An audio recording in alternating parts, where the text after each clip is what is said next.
My pleasure to introduce today's speaker, Leonardo Barilaro.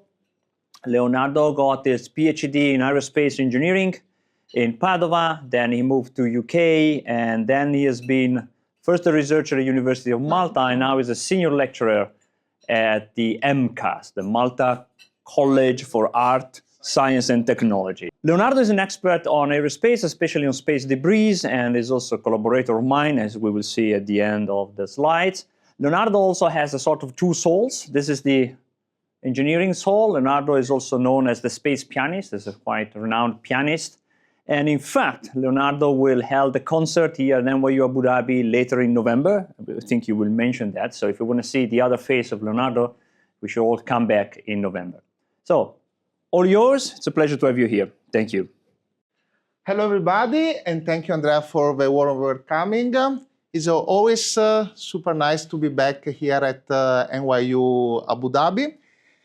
And today, I will tell you about why space debris, space junk, is a very relevant topic, not only in the aerospace community, why there is a huge risk associated with them, and also why you should care about this issue, also here on ground.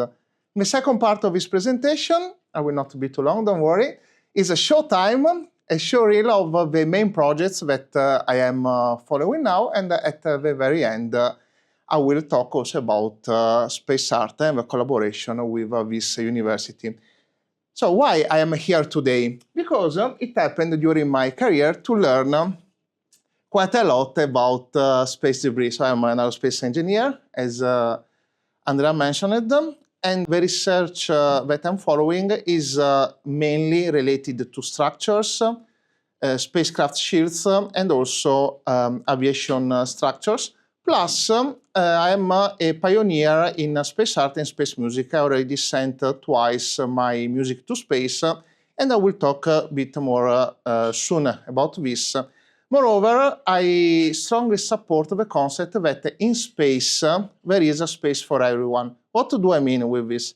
It means that in this new space era that we are living, is no more only for aerospace engineers, astrophysicists, but also for a wider range of specialists from biology, psychology, law, space law, and artists.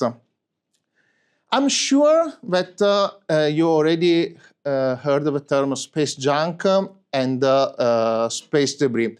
This is a scene from the movie Gravity, a movie that honestly I didn't like too much, but with George Clooney, and it has a particular feature. So here the representation of space debris impacts is very, very convincing, is very similar to what really happens. And in fact, this gave me an idea about one project I will talk a bit later. So imagine these pieces of metal that travel incredibly fast in the orbit around our planet, creating a significant threat, a significant danger for space missions.